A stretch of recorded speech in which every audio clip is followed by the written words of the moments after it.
March 11th, 2021. Congress gave final approval on Wednesday to President Biden's sweeping nearly $1.9 trillion stimulus package, as Democrats acted over unified Republican opposition to push through an emergency pandemic aid plan that carries out a vast expansion of the country's social safety net. By a vote of 220 to 211, the House sent the measure to Mr. Biden for his signature, cementing one of the largest injections of federal aid since the Great Depression. It would provide another round of direct payments for Americans, an extension of federal jobless benefits, and billions of dollars to distribute the coronavirus vaccines, and provide relief for schools, states, and tribal governments and small businesses struggling during the pandemic. What we are showing people is government can work for them. And there's going to be nothing more tangible and immediate than checks. As of last night, 519,064 lives lost to the virus. The resources in this plan will be used to expand and speed up manufacturing and distribution of vaccines so we can get every single American vaccinated sooner than later.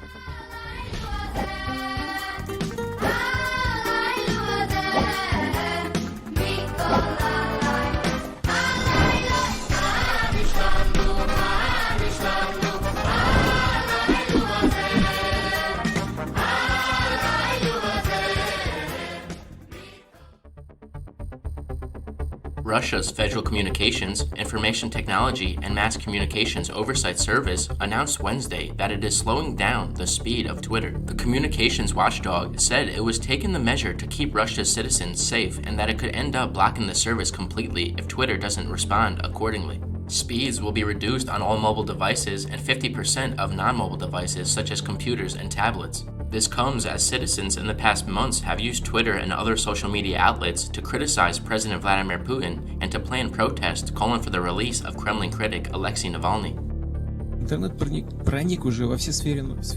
We had discussions about certain restrictions on the internet. The internet has already penetrated into all spheres of our lives. It must obey not just the laws of formal, legal rules, but also the moral laws of the society in which we live. Otherwise, the society will collapse from the inside. The leader of Hamas in the Gaza Strip, Yahya Sinwar, has been elected for another term following a second round of voting on Wednesday, Hamas confirmed. Sinwar has been re-elected for a new term until 2025, confirmed a Hamas spokesperson. Sinwar won 167 of 280 votes, sources told Palestinian newspapers. Nasir al-Dawla, his chief rival, won 147 votes, the sources added. Sinwar's victory came less than 24 hours after Gaza sources first announced that al-Dawla had defeated Sinwar in the terrorist group's secret internal elections. President Joe Biden will double the U.S. order of Johnson & Johnson one-shot vaccines, seeking another 100 million doses, bringing the country's supply to enough for 500 million people. Biden made the announcement Wednesday during an event with chief executives of Johnson & Johnson and Merck & Company, who struck a collaboration to boost production of the Johnson & Johnson vaccine. The U.S. had previously ordered 100 million doses, which the company said would be delivered before the end of June. The new doses will be available in the second half of the year, but specific timing will be part of the negotiations to finalize the deal.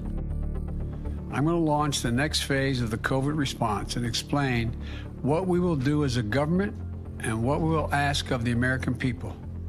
There is light at the end of this dark tunnel of the past year, but we cannot let our guard down now or assume that victory is inevitable. Together, we're going to get through this pandemic and usher in a healthier and more hopeful future. 5 jurors were seated by the end of the second day of jury selection on Wednesday in the trial of Derek Chauvin, the former policeman facing murder and manslaughter charges of the death of George Floyd.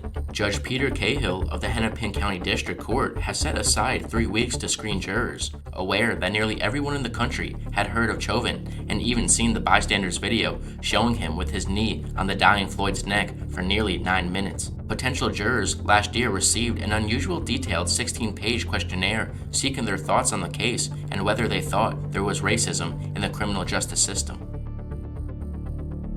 New York City's largest public sector union, District Council 37, is poised to endorse Eric Adams' top-tier campaign to replace outgoing Mayor Bill de Blasio. Adams, the Brooklyn Borough president and former NYPD captain, received the backing of the group's executive board on Wednesday. The organization's 300 delegates are now scheduled to cast a decisive vote on March 23rd. It marks a disappointment for City Comptroller Scott Stringer, who lags behind Adams and Andrew Yang in most public polls.